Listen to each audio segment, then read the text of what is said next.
उत्तर प्रदेश उत्तराखंड देख रहे हैं आप। मैं हूं कुंदन जमैर। लखनऊ के केजीएमयू मामले में सूत्रों के हवाले से बड़ी खबर है कि रमीज ने आगरा में इस्लामिक मेडिकोज ग्रुप की मैगजीन निकाली थी, जिसे वो 2012 से निकाल रहा था।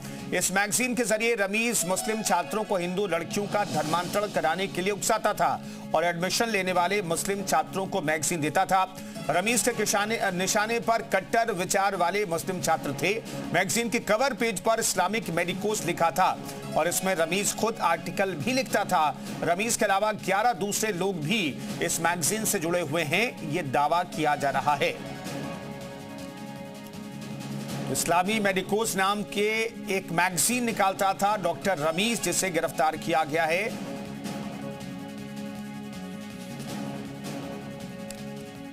केजीएमयू में धर्मांतरण के आरोपी रमीज के मंसूबे बेहद खतरनाक थे। उसने आगरा के मेडिकल कॉलेज में पढ़ाई के दौरान ही एक इस्लामिक मेडिकोज ग्रुप की मैगजीन भी निकालना शुरू कर दिया था। ये मैगजीन वो उन मुस्लिम छात्रों को देता था जो कट्टर स्वभाव के थे। धर्मांतरण के इस पूरे गैंग को बनाने के लिए उसने इस मैगजीन को निकालना शुरू किया था। इसके लिए उसने बकायदा कुछ लोग को इस मैगजीन से जोड़ा भी था। इसके साथ साथ रमीज इस मैगजीन में बकायदा अपना लेख भी लिखता था, जो जाकिर नाइक से प्रभावित बताया जा रहा है। फिलहाल जांच एजेंसियां अब इस मैगजीन पर पूरी तरह से फोकस कर चुकी हैं। कैमरामैन समीर के साथ विशाल रघुवंशी, जी मीडिया। एक और बड़ी खबर इसी मामले से जुड़ी आपको बताते हैं। लखनऊ के केजीएमयू मामले में सूत्रों के हवाले से एक और बड़ी खबर है। रमीज आगरा में 2012 में पढ़ाई तो कर रहा था, लेकिन वो एमबीबीएस की पढ़ाई के दौरान हॉस्टल में नहीं रहता था, अलग से कमरा लेकर के रहता था। उसने मुस्लिम जूनियरों के साथ नेटवर्क तैयार किया था और उन्हें उकसाता भी था, यह दावा किया जा रहा है। रमीज हिंदू महिला डॉक्टर्स को फंसाता था। प्रेम जाल में फंसाने की साजिश चलती थी। हिंदू महिलाओं पर धार्मिक टिप्पणी की जाती थी और जूनियर्स को इस्लामिक मेडिकोज ग्रुप से जोड़ा जाता था। यहीं पर रमीज परवेज के संपर्क में आया, जो आतंकी डॉक्टर शाहीन का भाई है और उस समय एमडी वो कर रहा था।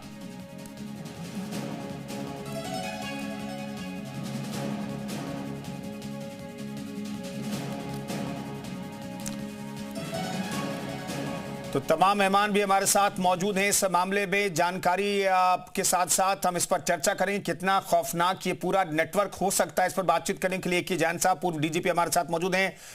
अफलाहल हक हमारे साथ मुस्लिम स्कॉलर मौजूद हैं। लखनऊ से विशाल रघुवंशी हमारे साथ मौजूद हैं और आगरा से कपिल अग्रवाल भी हमारे साथ मौजूद है। विशाल, किस तरह का ये नेटवर्क 2012 से खड़ा कर रहा था डॉक्टर रमीज, और क्या ये मैगजीन अभी हाल के दिनों में भी वो छपवाता था, इसमें आर्टिकल लिखता था? क्या अपडेट मिल रहा है? नहीं, देखिए, ये जो मैगजीन थी, ये मैगजीन जब वो पढ़ाई कर रहा था तभी ये मैगजीन निकाली जाती थी और उसमें रमीज जो है उसमें बाकायदा अपना आर्टिकल भी लिखता था और इसने कई लोगों को मिलाकर ये पूरी मैगजीन बनाई थी। अब इस मैगजीन का क्या स्टेटस है, इसको लेकर जांच एजेंसियां जांच कर रही हैं, लेकिन जांच एजेंसियों को इस मैगजीन का के कुछ जो है डिटेल्स मिली हैं। इसके साथ साथ उसका कवर पेज और उसका जो तमाम आर्टिकल्स हैं उनके वो जो है जांच एजेंसियों के हाथ में लग गई हैं। सबसे बड़ी बात है कि लगातार अब ये जो दायरा इसलिए बढ़ गया है क्योंकि ये बताया जा रहा है कि परवेज जो दिल्ली ब्लास्ट मामले में आरोपी है, उसका भी इन्वॉल्वमेंट जो है आगरा मेडिकल कॉलेज से रहा है। तो ऐसे में दोनों का बैच भी सेम रहा है, इस बात की भी जानकारी सामने आई है। तो इन सब चीज़ों की कड़ियाँ जो है जोड़ी जा रही हैं। हालांकि अभी आपको बता दें कि जो इस्लामिक मेडिकोज मैगजीन है, इसको लेकर जो खुलासा हुआ है उसमें इस बात का जिक्र हुआ है कि ये रमीज के द्वारा ही संचालित होती थी। 2012 में जब रमीज गया था उसके बाद से ही उसने जो है इस पूरी मैगजीन को निकालना शुरू किया। मतलब उसके मंसूबे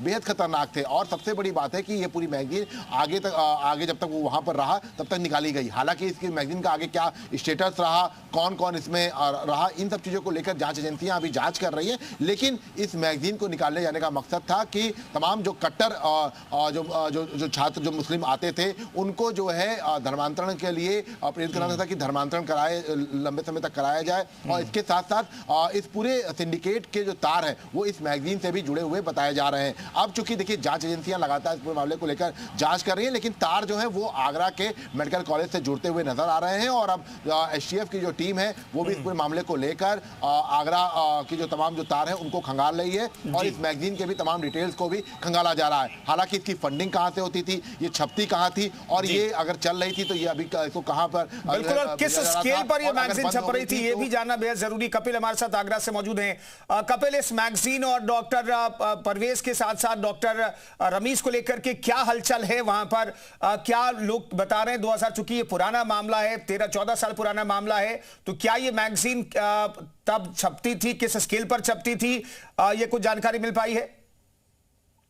देखिए 2012 से लेकर 2016 तक जो डॉक्टर रमीज है, जो केजीएमयू में आरोपी डॉक्टर हैं धर्मांतरण को लेकर, वो आगरा में 2012 से लेकर 2016 तक उन्होंने पढ़ाई की थी। और इस दौरान बताया ये जा रहा है, जो जानकार हैं उनका साफ तौर पर कहना यह है कि डॉक्टर रमीज द्वारा जो है एक मैगजीन जो है वो डाली जाती थी जिसका नाम था मुस्लिम मेडिकोस ग्रुप। बताया ये भी जा रहा है कि डॉक्टर रमीज द्वारा एक ग्रुप भी बनाया गया था कि जो कॉलेज में जो नए एडमिशन लेने वाले जो स्टूडेंट्स हुआ करते थे, छात्र छात्राएं हुआ करते थे और जो कट्टर सोच वाले लोग हुआ करते थे, उनको इस ग्रुप से जोड़ा जाता था और इस मैगजीन जोड़ा जाता था। क्योंकि डॉक्टर रमीज खुद इस मैगजीन में लेख लिखा करते थे तो एक नया कंटेंट वो लेकर आते थे ताकि जो मैगजीन को पढ़ने वाले जो लोग हैं वो उससे प्रभावित हो और कहीं ना कहीं धर्म को आगे बढ़ाने के लिए, और जो हिंदू लोग हैं उनको कहीं ना कहीं धर्मांतरण करा के मुस्लिम बनाने की कोशिश में ये लोग लगे रहते थे। अब की अगर बात करें तो जब से ये पूरा मामला जो है वो सामने आया है उसके बाद से लगातार जो कॉलेज प्रशासन है उस पर कुछ भी बोलने को फिलहाल तैयार नहीं है।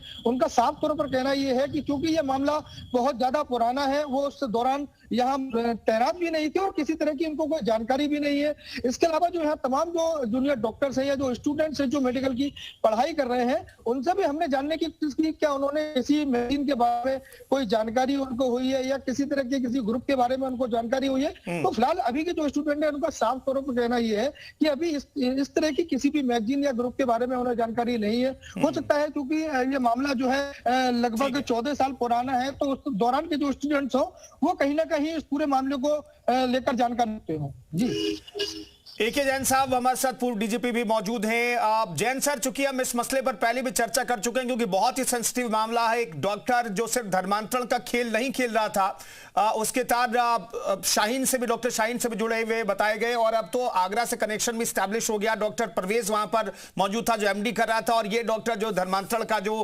प्रोफेसर है ये वहां पर MBBS कर रहा था। तो ये नेटवर्क जो हमारे KGMU के आसपास तक जुड़ा हुआ था, ये नेटवर्क और बड़ा हो गया, जांच का दायरा और बढ़ता हुआ दिखाई दे रहा है आपको सर? देखिए, जो डिटेल्स डेली निकलकर बाहर आ रही हैं ये बहुत ही चौंकाने वाली हैं जी। एक पढ़े लिखे इंसान से जो कि MBBS कर चुका है उससे इस प्रकार की गतिविधियों में लिप्त होने की, वो भी KGMU जैसे प्रेस्टिजियस इंस्टीट्यूशन से जिसने पास आउट किया है, ये एक बड़ा आश्चर्य का विषय है कि KGMU में किसी को इसकी इस प्रकार की असंवैधानिक अवैधानिक गतिविधियों की कोई भनक ही नहीं लगी। ये मैं मानने को तैयार नहीं हूं। ये यहाँ पर भी जुड़ा रहा होगा, यहाँ पर भी अपनी कम्युनिटी के डॉक्टर्स के साथ इसके संबंध रहे होंगे। उसको भी देखा जाना चाहिए कि कौन कौन इसको मदद कर रहे थे। इसके पेरेंट्स को भी मैं इक्वली दोषी मानता हूं, जो इसके टीचर्स रहे हैं उनको भी मानता हूं, क्योंकि ये रेडिकलाइज हुआ कहां? एक बच्चा रेडिकलाइज होके नहीं पैदा होता, रेडिकलाइज ये किया कहां गया? इसके पेरेंट्स ने किया, इसके गुरुओं ने किया, इसके साथियों ने किया। इसकी पूरी छानबीन होनी चाहिए, इससे पूछताछ होनी चाहिए। शाहीन और ये सब परवेज ये तो सब सामने आ गए, इसकी पता नहीं क्या क्या गतिविधियां चल रही होंगी, क्या इसकी प्लानिंग रही होगी। वो तो समय रहते ये एक्शन हो गया, ये पूरा भंडाफोड़ हो गया, वरना ये आगे चल के ये बड़ा डेंजरस साबित होता समाज के लिए।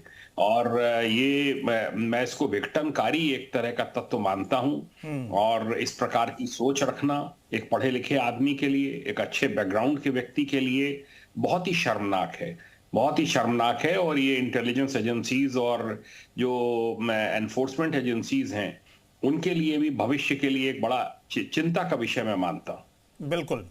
अफलाल हक भी हमारे साथ मुस्लिम स्कॉलर मौजूद हैं। हक साहब ये बताइए, दरअसल एक पढ़ा लिखा व्यक्ति MBBS में जिसका सिलेक्शन हो गया, जो डॉक्टर बनने जा रहा है वो आखिर रेडिकलाइज कहां हुआ? ये पूर्व डीजीपी साहब भी चिंता जाहिर कर रहे हैं कि भाई हमें पता लगाना पड़ेगा कि आखिर रेडिकलाइजेशन की शुरुआत कहां से हो गई। देखिए, ये तो अभी सभी जो है इस बात से अनजान है। ऐसा नहीं है कि बाकी किसी लोगों को हमें पता है कि वो क्या ये मुद्दा है या कैसे चल रहा है। तो अभी तो इसमें इंक्वायरी हो रही है, इंक्वायरी चलने दीजिए। उससे पहले हमारा इसमें कोई ट्रायल करना वो सही नहीं लगता है। तभी तो जो भी जांच एजेंसियां हैं वो जांच कर रही हैं, उसके बाद मामला कोर्ट में जाएगा, जो भी सुनवाई होगी। तो अभी उसको करने दीजिए। लेकिन हमें मतलब इस अभी तो आपके पास भी जानकारी क्या है? आपको एक मैगजीन मिली है, बाकी आप जो है वो अभी लिंक्स एस्टेब्लिश कर रहे हैं, कभी आगरा से कभी कहीं से। तो अभी उसको आप जो है वो मीडिया ट्रायल से अच्छा है अगर इसका कोर्ट ट्रायल करते हैं। तो ये तो डीजीपी साहब भी अच्छी तरह कह सकते हैं कि कोर्ट ट्रायल जो है वो ज्यादा वैलिड है, ना कि मीडिया ट्रायल। फिलहाल साहब ठीक है, मीडिया ट्रायल कोई नहीं करना चाहता, लेकिन मीडिया ट्रायल में सुप्रीम कोर्ट तक जाते जाते मामला तो 4-5-6 साल तक जाएगा। क्या 5-6 साल तक तो हम इंतजार करते? नहीं हक साहब पहले पूरी मेरी बात तो सुन लीजिए ना। सवाल करिए। नहीं हक साहब पहले मेरी बात पूरी सुन लीजिए। अगर 5-6 साल तक ट्रायल चल जाता है तो फिर क्या तब तक हम हाथ पर हाथ धरे बैठे रहें? क्या ये चिंता की बात नहीं है कि कोई एक पढ़ा लिखा व्यक्ति जो आपके समाज से आता है वो साजिश रचता है, वो देश के गुनहगारों के साथ उसके लिंक हैं, वो धर्मांतरण में लिप्त है, वो लड़कियों का शारीरिक शोषण करता है, गर्भपात कराता है, जानबूझ करके हिंदू लड़कियों को टारगेट करता है, तो क्या हम 6 साल तक इंतजार करते रहे? तो आप करेंगे क्या? तो ये सारे काम सरकार के हैं ना, ये सारे काम ना मेरे हैं, ना मीडिया के हैं, ना किसी और के हैं। नहीं तो आपको चिंता नहीं हो रही है कि आपके समाज का एक पढ़ा लिखा व्यक्ति जो रेडिकलाइज हो रहा है, रेडिकलाइज हुआ, मैं क्या हूं, अभी तो ये आरोप एस्टैब्लिश नहीं हुआ लेकिन हो रहा है। मुझे चिंता इस बात की ज्यादा हो रही है कि सरकार इस पे जो है त्वरित फैसले ले, वो अपनी इस पे कानून प्रक्रिया इस पे जो है फास्ट ट्रैक हो। मैं इस बात पे ज्यादा चिंता करता हूँ कि मतलब अगर ऐसे केस कहीं से निकल के आते हैं तो उस कानून और हमारी न्यायपालिका इतनी धीरी क्यों है या इतनी धीमी क्यों है कि वो 6 साल या 8 साल तक केस चलेगा। यार साहब आपको इस बात की चिंता नहीं है कि आपके समाज से आपके समुदाय से लोग जो हैं वो देश विरोधी ताकतों के साथ मिले हुए देश के खिलाफ कार्य कर रहे हैं, इसके लिए चिंता नहीं है आपको? नहीं, मुझे अपने देश की पूरी चिंता है कि आजकल देश में कट्टरपंथा फैल रही है। आजकल लोग जो है वो रेडिकलाइज्ड हो रहे हैं, कभी कोई किसी सरकार से, किसी पार्टी से। तो मुझे चिंता तो सर दोनों साइड से। नहीं आजकल को लेकर के आप लोग चिंता ज्यादा होती है। नहीं अफलाल साहब मुझे उम्मीद थी कि आजकल का जिक्र आप लोग करेंगे, लेकिन 2012 से ये इस्लामिक मेडिकोस निकाल रहा है। 2012 में मुझे लगता है कि एनडीए की सरकार नहीं, ना केंद्र में और ना यूपीए में, मतलब यूपी में। सर मैं आपकी बात से सहमत हूँ, लेकिन 2014 से और आज 2026 आ गया, आपकी भाजपा सरकार ने क्या किया? नहीं पिछली सरकार में रेडिकलाइज हुआ था, इसकी चिंता नहीं है आपको? पिछली सरकार में तो सब कुछ नॉर्मल था ना। मैं सन 2014 से पूछ रहा हूँ सर। नहीं हक साहब पिछली सरकार में सब नॉर्मल था, फिर रेडिकलाइज क्यों हो गया ये? जी भाई 2012 में तो भाई यूपीए की सरकार थी, तब धर्मनिरपेक्ष सरकार थी आपके हिसाब से। ठीक है, मुस्लिमों को दबाया नहीं जाता था, कुचला नहीं जाता था। 2014 से सर किसकी सरकार थी? अरे 2012 में वो मैगजीन निकाल रहा था ना हक साहब। नहीं तो 2014 में उस मैगजीन पे बंद करके कार्रवाई कर देते।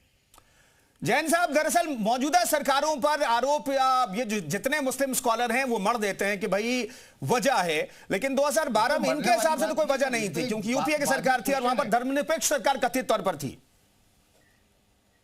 देखिए इनके कहे कुछ नहीं होता है। मुझे इस बात का बड़ा अफसोस होता है कि जो मुस्लिम स्कॉलर्स अपने को कहते हैं, अगर मेरे समाज का कोई हो इस प्रकार की गतिविधियों में लिप्त हो तो मैं डंके की चोट पर उसकी मरामत करूं, उसको मैं कहूं कि ये हमें जांच करनी चाहिए कि ये इस प्रकार का एक शैतान हमारे समाज में कैसे पैदा हो गया। इसके ऊपर पूरे समाज को चिंतन करना चाहिए कि आखिर ये सोच से किसी को क्या मिल रहा है, इससे उसको, उसके परिवार को, उसके खानदान को, जहां का रहने वाला है, सिवाय बदनामी के इसने और क्या दिया है। पेरेंट्स का एक नाम रोशन होना चाहिए कि हाँ भाई हमने पढ़ लिख के अपने पेरेंट्स का नाम रोशन किया। ये क्या कर रहा है? ये इस प्रकार की गतिविधियों में लिप्त है जो कि बहुत ही घिनौनी गतिविधियां हैं। किसी का धर्मांतरण कराना, किसी का जो है वो किसी का शारीरिक शोषण करना। एक डॉक्टर वहां पे आगरा में है, उसको कहा पहले कि उससे निकाह कर लिया, उसका भी धर्मांतरण कराया। वो उसका भी शारीरिक शोषण किया, उसका भी अबॉर्शन कराया गया, यहां पर भी यही सिलसिला चल रहा था। तो ये पूरा पूरा एक प्री प्लान्ड है और इसको लानत दी जानी चाहिए। मीडिया में जो डिस्कशन हो रहा है मैं इससे बिल्कुल सहमत हूं। लोगों को अवेयरनेस होनी चाहिए। जो वहां पे मेडिकोज हैं, जो पढ़ रहे हैं, जो छात्र छात्राएं हैं, उनको भी इसकी अवेयरनेस होनी चाहिए कि किस प्रकार के गिरोह इस प्रकार के मेडिकल कॉलेजेस में या जो बड़े इंस्टीट्यूशंस हैं, so called engineering colleges, medical colleges में भी सक्रिय हैं। उनको बड़ी सतर्क रहने की आवश्यकता है कि वो ऐसे गिरोह के चंगुल में ना आ जाएं और अपना बचाव कर सकें। और ऐसी अगर कोई गतिविधि हो तो उसको तत्काल रिपोर्ट करें।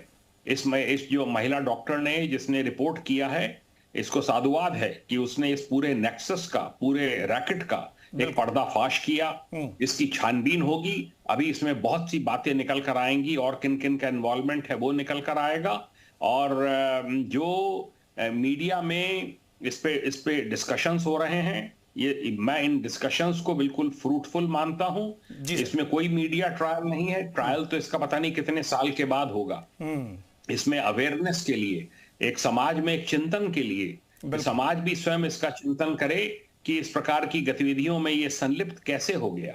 कोई बच्चा, जैसे मैंने कहा, बच्चा रेडिकलाइज होके पैदा नहीं होता जी। या तो घर में उसको ऐसे संस्कार मिले, या समाज में आके मिले, या उसको ऐसे गुरु मिले, उसको ऐसे फ्रेंड्स मिले। इस सब की छानबीन होनी चाहिए। बिल्कुल सर, पूरा ट्रैक करना जरूरी है कि आखिर ये रेडिकलाइज कट्टरपंथी विचारधारा इसके अंदर दरअसल आई कहां से, इसकी जांच बहुत जरूरी है, इसे ट्रैक करना बहुत जरूरी है। विशाल हमारे साथ मौजूद हैं। विशाल, अभी तक केजीएमयू के बाकी डॉक्टर से भी क्या, चूंकि खास एसटीएफ इस पूरे मामले की जांच कर रही है, तो क्या वहां पर पूछताछ के अलावा अब तो आगरा में भी पूछताछ की जरूरत महसूस हो रही है? वहां पर भी उस टाइम के डॉक्टर्स और खासतौर पर एक कम्युनिटी के जो डॉक्टर्स थे उनसे भी पूछताछ हो सकती है? देखिए, बिल्कुल ये बिल्कुल साफ हो गया है कि जांच एजेंसियां अब इस पूरे मामले को लेकर अपने जांच का दायरा बढ़ाएंगी। और जैसा कि रमीज का जो इन्वॉल्वमेंट आगरा में जिस तरह से दिखाई पड़ा है, और जांच एजेंसियों को जो शुरुआती जांच है, देखिए अभी चूंकि जांच चल रही है, ऐसे में जो परवेज का, जो चूंकि डॉक्टर परवेज ने भी आगरा में एडमिशन लिया था और ये बताया जा रहा है कि संपर्क हो सकता है, तो ये बहुत ज़्यादा खतरनाक हो सकता है। क्योंकि ये देखिए एक मामला नहीं है, रमीज के अब धीरे धीरे चीज़ें खुल रही हैं। तमाम जो उसके विक्टिम्स रहे हैं, या ये कह सकते हैं कि जो उसके साथी रहे, उन्होंने उसके सस्पिशियस बिहेवियर पर सवाल खड़े किए हैं। इसके साथ साथ जो एफआईआर हुई, उसके बाद जो निकाहनामा उसका कराया गया, उसके बाद उसने जो चीजें डॉक्यूमेंट्स में छुपाई, तो ये तो साफ है कि कहीं ना कहीं से वो धर्मांतरण के इस पूरे जाल को बुनता था। और इसमें कोई दो राय नहीं है कि उसके निशाने पर हिंदू लड़कियां रहती थीं। और ये अगर एक मामला होता तो हम ये कह सकते थे कि वो इस तरह की चीजें हो सकती हैं कि प्यार जो है वो करता हो, शादी नहीं करना चाहता हो, इसे झांसा दे रहा हो। लेकिन जब दो मामले सामने आए हैं और उसके बाद अगर आप देखेंगे तो लगातार एक ही पैटर्न जो है अपनाया गया, तो मतलब साफ है कि एक लव जिहाद का जो पूरा एक पैटर्न था, बिल्कुल पूरे पैटर्न की अब जांच चल रही है। हमारे साथ बिल्कुल कपिल, लौटता हूं, आप हमारे साथ कपिल भी मौजूद हैं आगरा से। कपिल, ये भी कहा जा रहा है कि ये हॉस्टल में नहीं रहता था एमबीबीएस की, जब ये पढ़ाई कर रहा था बाहर रहता था, क्योंकि इसे पूरी आजादी चाहिए थी इस गैंग को आगे बढ़ाने के लिए, लोगों को रेडिकलाइज करने के लिए, लोगों को भी, छात्रों को भी। क्या जानकारी है?